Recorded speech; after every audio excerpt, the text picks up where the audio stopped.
লা বাপু, এইবার তো একটু হাসি খুশিতে থাকো নাকি? এত সুন্দর খুশির খবর পেয়েও তোমাদের মুখে হাসি আসছে না নাকি?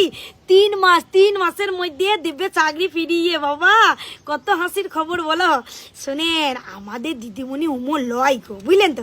প্রতিটা উৎসবের আগে মানুষকে এত সুন্দর মনের একটা আনন্দ দিবে না যে সকলে উৎসবে মেতে উঠে। দিদির একটা কথাতে সকলে মেতে উঠে। বিশ্বাস হচ্ছে না কেন?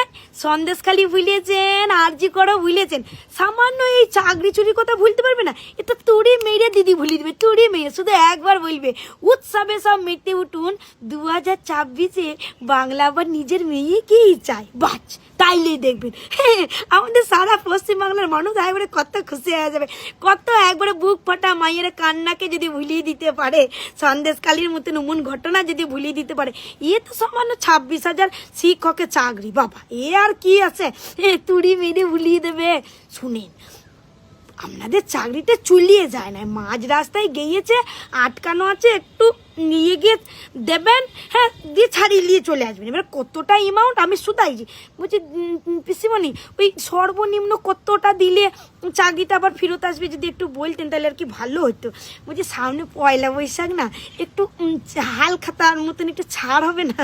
একটু যদি ছাড় হইতো, মানে কম করে যদি হইতো তাইলে ভালো হইতো, এই আর